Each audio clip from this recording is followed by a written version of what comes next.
2016년 새해가 밝았습니다. 우리 교우들 가정에 하나님께서 풍성한 축복을 내려주시기를 바랍니다.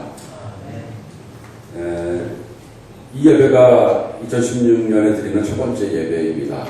성부영신 예배도 드렸지만은 엄격하게 말하면은 우리가 예배를 시작할 때는 2015년이었고 예배 끝나니까 2016년이 되었었죠. 오늘 온전하게 주일날 처음 드리는 이 예배, 오늘 예배로부터 시작해서 우리 모든 교우들이 올해는 더욱더 하나님의 뜻을 찾기 위해서 더 노력하고 하나님의 뜻을 실천하기 위해서 최선을 다하는 그런 우리 교우들이 되었으면 좋겠습니다.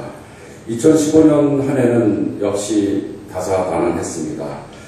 국내적으로는 여러 가지 많은 일이 있었겠지만은 그러나 새로운 한 해로 넘어오면서 정치적으로나 경제적으로 여러 가지 예측 가능하지 않은 그런 일들에 대해서 불안한 마음들이 있는 것 같습니다. 세계적으로는 무엇보다도 분쟁과 전쟁 또 그로 인한 난민 상황들 이런 것들이 우리의 가슴을 안타깝게 하고 있습니다.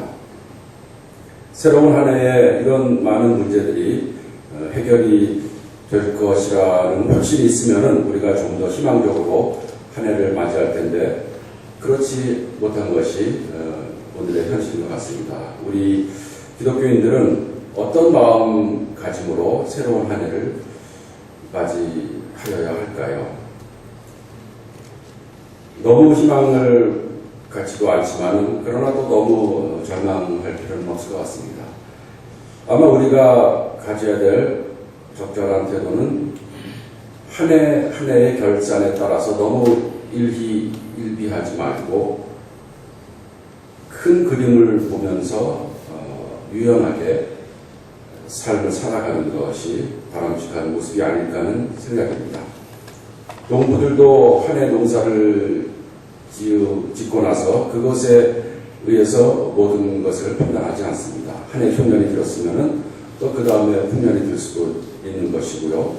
장기적인 그 흐름 속에서 농사를 짓는 것처럼 우리도 한 해 한 해를 살아가지만은 하나님께서 2015년 파란광장에 있던 한 해를 어떻게 생각하실까? 하나님의 관점에서 한 해를 돌이켜보고 또 새로운 한 해를 계획하는 것이 바람직할 것이라는 생각을 해봅니다.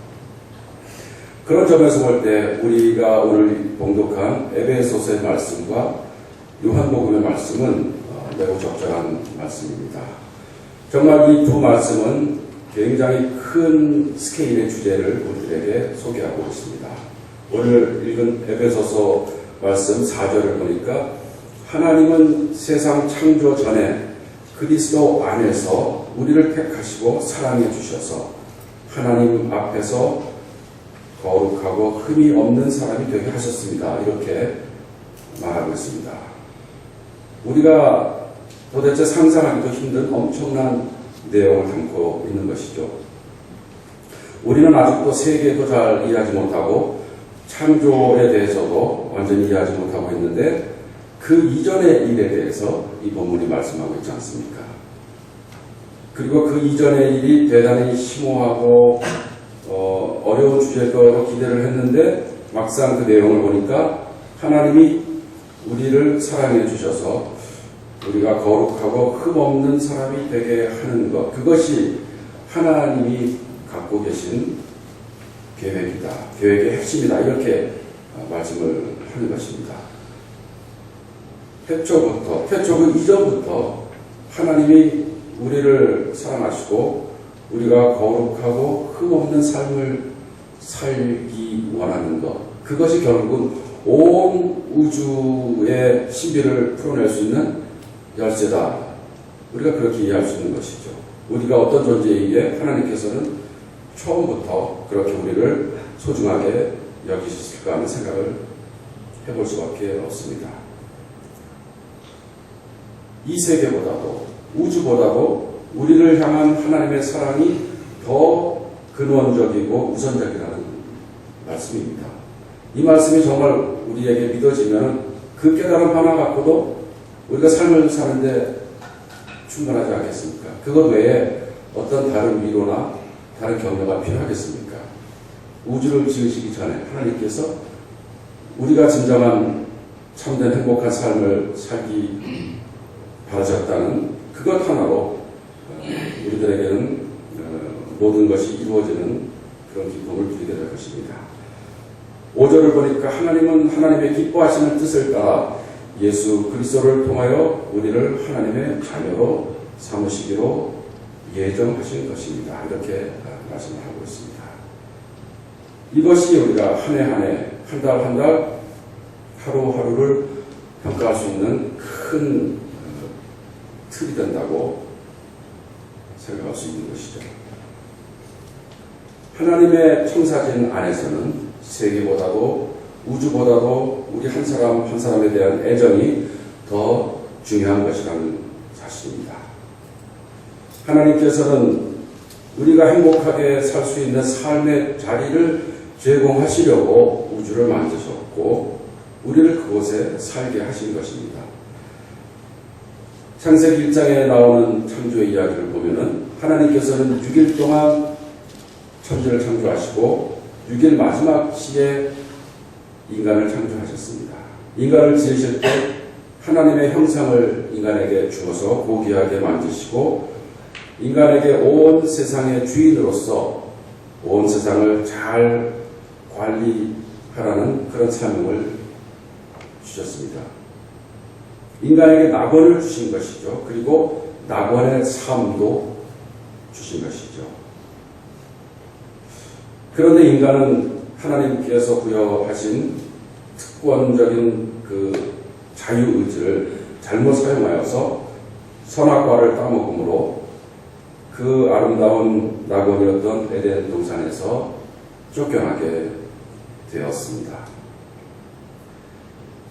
에덴 동산에서 쫓겨났다는 그 표현을 우리는 단순히 좋은 장소에서 나쁜 장소로 옮겨졌다라는 장소의 이동으로 생각하기보다는 조금 더 다른 차원에서 생각해 볼 수 있을 것 같습니다. 에덴 동산 밖도 하나님이 지으신 세계이면 틀림이 없습니다. 그것이 에덴 동산이든 혹은 다른 곳이든 동일한 장소라 할지라도 인간이 더 이상 환경과 조화를 이루면서 또 환경을 주관하면서 인간으로서의 삶을 제대로 살지 못할 때 바로 그러한 상황이 신라본의 상황이라는 말씀입니다. 인간이 타락한 다음에는 땅이 가시와 엉겅퀴를 내면서 인간에게 저항을 했다고 합니다. 인간은 그동안은 자연스럽게 생활의 리듬에 따라서 노동을 하면서 먹고 살 수 있었는데 그러나 타락하고 나서부터는 힘들게 땀을 흘리면서 노동을 해야지만 먹고 살 수 있는 그런 세상이 되어버렸습니다. 환경과 인간이 자연스럽게 좋아하지 못하는 그런 상황이 되었던 것입니다. 이런 변화된 상황을 우리가 비유적으로 말한다면 그동안 아담과 하와 인간은 그들이 태어나서 성장하면서 그 거처의 주민으로서 안락한 생활을 하였던 그 마을에서 쫓겨나서 더 이상은 주민이 아니라 난민과 같은 생활을 하게 되었다. 이렇게 우리가 이해할 수도 있겠습니다. 결국 신라본을 통하여서 주민이었던 인간은 이 땅에서 난민으로서의 삶을 살게 되는 그런 현실이 되어버린 것이죠. 신라본의 이야기, 우리는 신라본에 나오는 이야기를 원죄 교리와 연관시켜서 많이들 생각을 하고 있습니다. 모든 인류의 죄에 대한 책임이 아담과 하와에게 있다는 식으로 우리가 신라본의 이야기를 받아들여서는 안 될 것입니다. 원죄 교리가 말하고자 하는 더 깊은 의미는 인간의 이런 비참한 상황이 너무나도 보편적이고 뿌리가 깊다라는 사실입니다.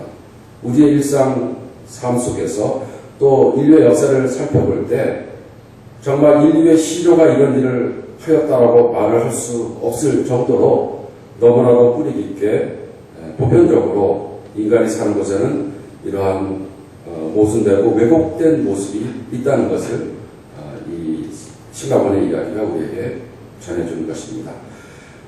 하나님이 그들을 위해서 지어주신 세계에서 제대로 축복을 누리지 못하면서 사는 그 안타까운 현실, 주민으로서가 아니고 난민으로서 사는 그 상황이 본래적인 것이 아니었음에도 불구하고 너무나도 보편적으로 대부분의 인류가 그런 상황에서 살고 있다는 것이 신라본의 이야기가 우리에게 전해주는 그런 중요한 교훈입니다. 세상 사람들은 분명히 이 땅에서 주민으로서 삶을 향유하도록 지어졌는데 난민처럼 살고 있는 안타까운 현실을 우리가 직시해야 하겠습니다. 오늘 요한복음 본문을 보니까 그런 사람들을 주민으로 회복시켜주기 위해서 하나님이 빛으로 이 땅에 내려오셨습니다. 어둠을 비추셨습니다. 그러나 난민들은 그들이 지금 갖고 있는 것마저 빼앗길까봐 두려워서 그 빛을 거부했고 이 세계를 지으신 분을 받아들이기를 거부하였습니다. 사람들은 결단을 해야 합니다. 난민 생활을 영원한 운명으로 받아들이고 난민으로서의 최대한의 진리를 차지하기 위해서 투쟁하면서 살 것이냐, 아니면은 난민 생활 자체를 청산하고 원래처럼 주민으로서 사는 그런 삶으로 돌아올 것이냐.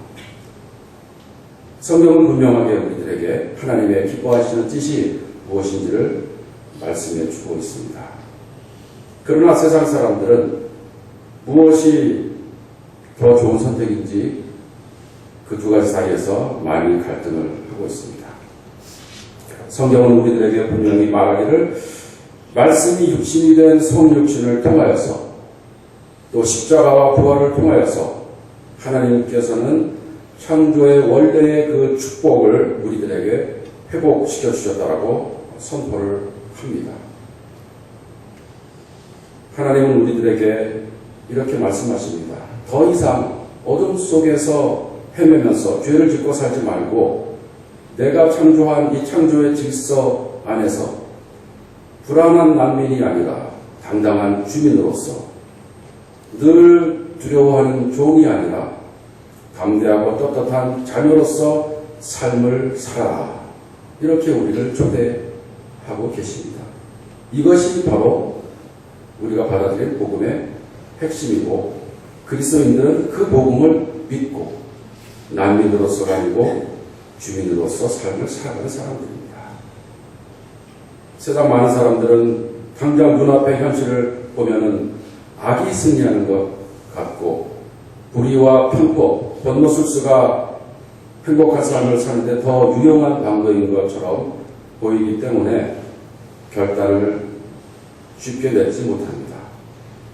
그러나 우주적인 스케일에서 보면은 불의가 줄 수 있는 그런 영화는 하루아침에 안개와도 같이 순식간에 사라져버린다는 것을 우리들은 마음속 깊이 깨달을 수 있습니다. 요즘 전 세계적으로 난민 사태가 심각하죠. 우리의 가슴을 아프게 하는 그런 소년이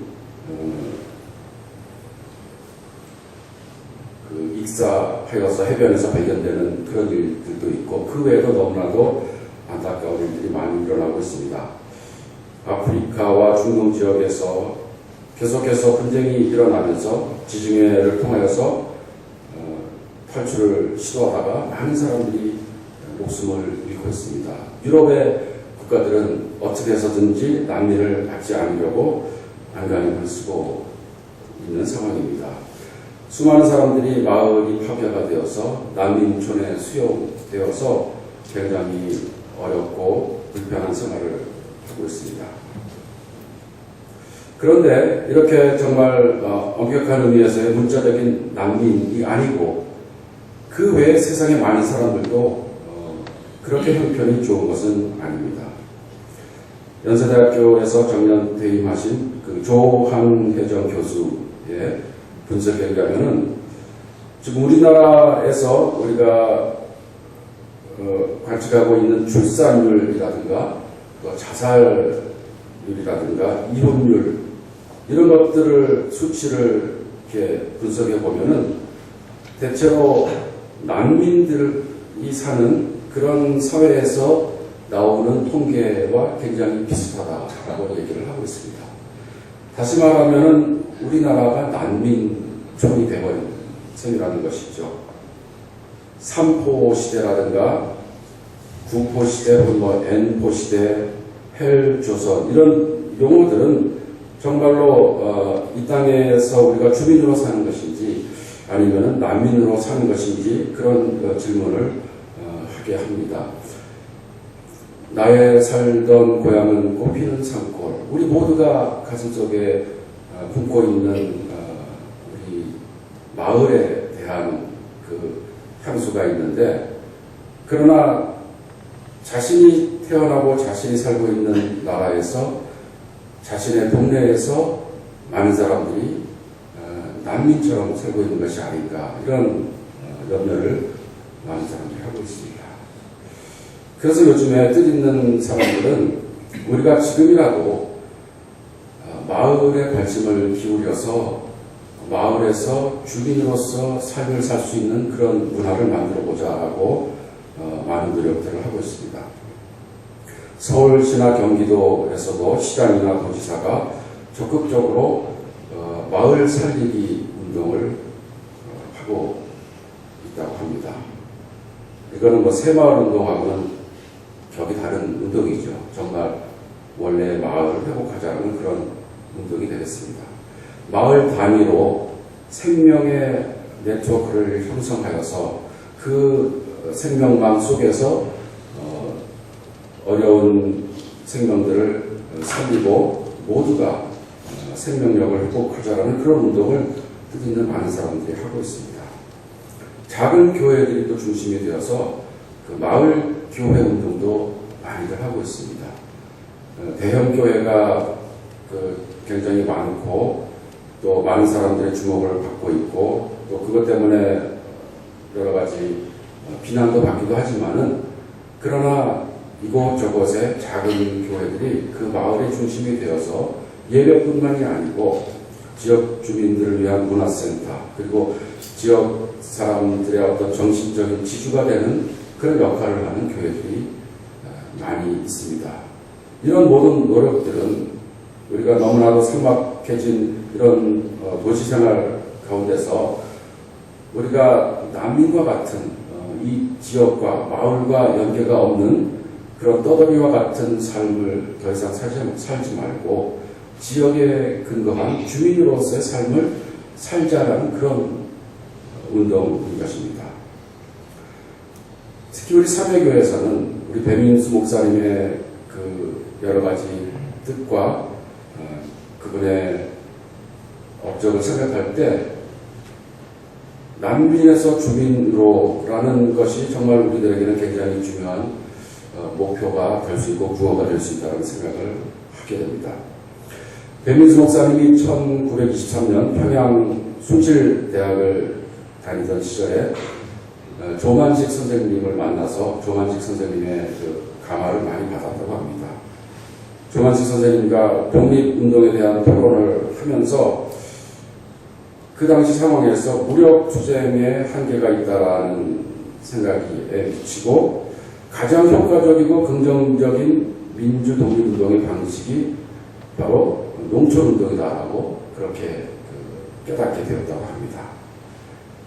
그래서 당시 80% 이상이 농민이었던 우리 사회에서 농민을 일깨우고 교육시키면 농촌 경제가 활성화되고 그렇게 되면서 조선의 독립은 자연스럽게 올 것이다 라고 뜻을 모아서 대학교 다니면서 조만집 선생님을 따라서 농촌에 가서 강연하는 것을 도와주기도 하고 여러 면에서 농촌 개방운동에 참여를 했습니다. 10년 후에 1933년에 미국 유학을 마치고 한국으로 돌아와서 배민수 목사님은 아마 미국에서 좋은 분들의 도움으로 자금을 어느 정도 확보를 했던 것 같아요. 그래서 그 자금을 갖고 와서 본격적으로 총회에 농어촌부를 설립해서 총무를 맡으면서 농촌운동을 추진을 하게 되었습니다. 이분은 매우 구체적인 계획을 갖고 있었는데요. 당시 남한에 4만 5천 개의 부락이 있었다고 합니다. 4만 5천 개의 마을이 있었던 것이죠. 각 부락마다 남녀 지도자 한 명씩을 양성하는 계획을 세웠습니다. 그러면은 몇 명의 지도자가 나오겠습니까? 9만 명이 나오겠죠. 남자 하나, 여자 하나. 그러니까 이것도 굉장히 당시로서는 파격적인 생각이었던 것 같아요. 남자와 여자를 1대1로 지도자를 세워서 9만 명의 지도자를 양성하는 것이 배민수 목사님이 갖고 있었던 아주 구체적인 목표였습니다. 이분들을 중심으로 마을이 살아나는, 그래서 마을에 사는 사람들이 정말 주민으로서 떳떳한 삶을 살도록 하는 것이죠. 그래서 각 도마다 강습소를 전국적으로 운영하는 계획을 만들어서 추진을 하였습니다. 당시 그 일제가 배민수 목사님의 활동을 굉장히 위험한 활동으로 간주하여서 많은 방해를 하였습니다. 그렇기 때문에 원래 계획한 대로 다 뜻이 이루어지지는 않았지만은, 그러나 이분이 이런 활동을 하면서 많은 농촌이 변하게 되었습니다. 살기 좋은 마을을 일구는데 성공을 한 마을이 많이 생겼습니다. 그 전에는 그냥 막연하게 짐작을 해서 경험에 의해서 주먹구구식으로 농사짓던 마을에서 교육받은 지도자들이 과학적인 농법을 도입하면서 소출이 전과는 비교할 수 없을 정도로 늘었다고 합니다. 그리고 교육을 받은 사람들이 신식 사고방식을 가지고 옛날부터 내려오는 구습을 많이 변화시켰다고 합니다. 그래서 심지어는 어린 아이들에게까지도 경어를 하면서 예의 바르게 생활을 하는 그런 일도 있었다고 합니다. 제가 어디서 이런 얘기를 다 알게 되었을까요? 제가 배민수 목사님을 직접 만나보지는 못했고, 배민수 목사님의 자서전이 있는데 그 자서전에 이런 얘기들이 나와 있습니다. 우리 참여교회 교우님들은 꼭 배민수 목사님의 자서전을 읽도록 하십시오. 우리 그 도서실을 좀 운영을 하려고 하는데 그 중에 배민수 목사님의 자서전도 많이 좀 비치를 하려고 합니다. 읽어보면은 정말 굉장히 감동적인 그런 사례들이 많이 나와 있습니다. 그 중에서 가슴을 시리게 하는 이야기가 하나가 있는데요. 금순이라는 그 12살짜리 소녀에 관한 이야기입니다. 1925년 성탄절에 배민수 당시 학생이 친구들과 같이 빈민촌에 다니면서 그곳에서 그냥 만나는 어려운 일들을 도와주기 위해서 가가보 방문을 하다가 어느 한 집에서 5살짜리 어린아이가 복통으로 죽게 된 것을 보았습니다. 그래서 그 아이를 기독병원에 데려다줘서 목숨을 살린 그런 일이 있었습니다. 그런데 보니까 그 집에 12살짜리 금순이라는 소녀가 있었는데 가난해서 학교를 가지 못하는 것이에요. 그래서 배민수 학생이 내가 이 아이 교육을 뒤에서 도와주겠다라고 약속을 해서 학교를 다니게 되었습니다. 이 금순이는 배민수 목사님이 그 있는 대학 캠퍼스에 기숙사도 방문하면서 오빠 하면서 잘 따르고 있었다고 합니다. 그런데 몇 달 동안 연락이 안 되는 기간이 있었는데 나중에 수소문에서 사정을 알고 보니까 그 어머니가 금순이를 기생집에 팔아버렸다는 거예요. 기생집이라는 표현은 책에 있는 표현이기 때문에 적절한 표현이 아닐지 모르겠지만은 그냥 사용을 하겠습니다. 그래서 수소문에서 기생집을 찾아가서 어렵게 금순이를 만났는데 금순이의 모습은 전과는 너무나도 달라 있었다고 합니다. 번드르르한 비단 옷을 입고 짙은 화장을 하고 있었다고 합니다. 배민수는 금순에게 얘기를 했습니다. 네가 어머니의 강요로 기생집에 팔려온 것을 다 알고 있다. 그건 절대로 네 잘못이 아니다.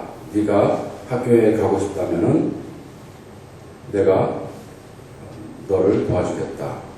너는 앞으로 고등학교와 대학교에도 갈 수 있을 것이고 그리고 교회에서 아주 훌륭한 여인으로 훈육도 받을 수 있을 것이다. 이렇게 부드럽게 설득을 했다고 합니다.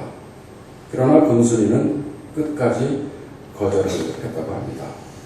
여러 가지 복잡한 사정이 있었겠지만은 가난에 찌들었던 그런 상황에서 금순에게는 본인을 위해서나 또 가족을 위해서 그 유혹을 쉽게 이겨낼 수는 없었던 상황이었던 것이죠. 배민수 목사님 그 자서전에서 이렇게 씁니다. 금순의 선택을 놓고 금순만 나무랄 수는 없었다. 우리나라에는 그런 삶을 선택한 어린 여성들이 너무나도 많았기 때문이었다. 이렇게 말을 합니다. 금순 한 사람이 문제가 아니었다. 그녀들은 비루하고 황폐한 현실을 벗어나고자 그 길을 택했다. 그 길 끝에 무엇이 있을지 알든 모르든 그녀들은 그 길에 매달렸다. 식민지 조선의 딸로 태어나 숙명적으로 타락의 길로 접어들어야만 했던 그녀들이 나는 너무도 가림하고 안쓰러웠다. 이렇게 기록을 하고 있습니다. 그야말로 남이와 같은 삶을 사는 상황이 되는 것이죠. 당시 일제강점기 하에서 우리나라 그 극빈층들은 이와 같이 어려운 삶을 살고 있었던 것입니다. 배민수 목사님은 그 학교로 돌아와서 눈물을 흘리면서 그녀들을 위해서 기도했다고 합니다. 또 그런 여성이 생겨나지 않는 복된 나라가 되도록 해주십시오 하고 간절히 기도했다고 합니다. 아마 이런 경험 때문에 배민수 목사님은 미국에서 귀국해서 그 어려운 상황 속에서 농촌을 위해서 그렇게 헌신을 하였던 것이죠. 남인과 같은 삶을 바꿔서 여성과 여인들과 농부들과 모든 사람들이 주민으로서 당당한 삶을 사는 그런 세상으로 바꾸기 위해서 최선을 다했던 그런 분이 배민수 목사님이었습니다. 우리가 살고 있는 현실이 아무리 암울하고 우울하고 또 우리가 사는 세상이 너무나도 다사다난하다 할지라도 우리들은 이러한 비극적인 상황을 지금 이 순간의 작은 단위에서 볼 것이 아니고 하나님의 큰 경륜 속에서 봐야 한다는 말씀을 여러분에게 드리고 싶습니다. 하나님의 경륜을 그 누구도 거스를 수 없습니다. 아무리 힘센 사람이 지구가 움직이는 그 궤도를 바꿀 수 있는 사람이 있겠습니까? 하나님께서는 우주보다도 더 큰 온 존재를 다 운영하시는 분이기 때문에 그 하나님이 우리들에게 밝혀주신 그 흐름에 맞춰서 사는 것이 우리가 마땅히 살아야 하는 삶의 모습인 것입니다. 에베소서 1장 9절에서 10절의 말씀을 다시 한번 보면 그리스도 안에서 미리 세우신 하나님의 기뻐하시는 뜻을 따라서 하나님의 신비한 뜻을 우리에게 알려주셨습니다. 하나님의 계획은 때가 차면 하늘과 땅에 있는 모든 것들을 그리스도 안에서 그분을 머리로 하여 통일시키는 것입니다. 이렇게 말씀을 하고 있습니다. 오늘 읽은 구약성서 본문을 보면 바로 그날 예수 그리스도가 머리가 되어서 온 천하가 통일되는 그 순간을 이렇게 노래하고 있습니다. 그때에는 처녀가 춤을 추며 젊은이와 노인들이 함께 즐거워할 것이다. 내가 그들의 슬픔을 기쁨으로 바꿔놓고 그들을 위로하여 주겠다. 그들이 근심에서 벗어나서 기뻐할 것이다. 마치 마을 축제 분위기 같지 않습니까? 마을 주민들이 하나가 되어서 환희 속에서 마음껏 기뻐하는 그런 모습이 아닙니까? 예수 그리스도께서 이 땅에 오셔서 하나님의 나라를 이루는 그 순간은 바로 우리 마을 공동체가 주민으로서 하나님께서 이 땅에서 우리에게 주신 그 특권과 축복을 마음껏 누리면서 행복하게 평화롭게 사는 그 모습이 바로 하나님께서 원하시는 하나님 나라의 모습이라는 생각을 해보게 됩니다. 하나님은 이미 우리를 위한 계획을 갖고 계시고 우리가 하나님의 자녀로서의 복된 삶을 살도록 예정해 놓았습니다. 하나님의 형상을 우리들에게 주셨습니다. 다른 사람들도 하나님의 형상을 갖고 살기 때문에 우리들은 서로 소통할 수 있고 또 존중해야 하고 사랑해야 하고 우리가 더불어서 진리와 정의와 사랑과 평화를 이루면서 삶을 살아야 하는 것입니다. 이것이 우리가 마땅히 살아야 할 삶의 당연하고 자연스러운 모습이라는 것이죠. 우리가 이 땅에 주민으로서 삶을 제대로 살아갈 때 이런 모습을 우리가 보여주면서 삶을 살 수 있다는 것입니다. 우리들은 이 땅에서 난민 의식을 갖고 삶을 살 것인지 아니면 주민 의식을 갖고 삶을 살 것인지 결단해야 하겠습니다. 배민수 목사님께서 우리들을 모르지만은 그러나 마치 오늘 우리들에게 주는 것과 같은 그런 말씀을 남겼습니다. 그 말씀을 이름으로 오늘 설교를 마치려고 합니다. 금식과 기도를 하면서 기적적으로 무언가 이루어지는 것을 바라지 말고 현실적으로 우리가 할 수 있는 일을 열심히 해야 합니다. 그렇지 않고 하늘만 쳐다보고 있는 것은 주님을 시험하는 것이지 진실된 신앙이 아닙니다. 우리가 십자가를 지고 주님 한 분을 섬겨야 합니다. 우리의 삶은 주님의 뜻을 채우며 사라져야 합니다. 우리의 삶의 모든 것을 주님과 인류에 대한 사랑에 집중해야 할 것이며 우리가 어떻게 그런 원칙들을 실천해 나가야 할지 관심을 모아야 할 것입니다.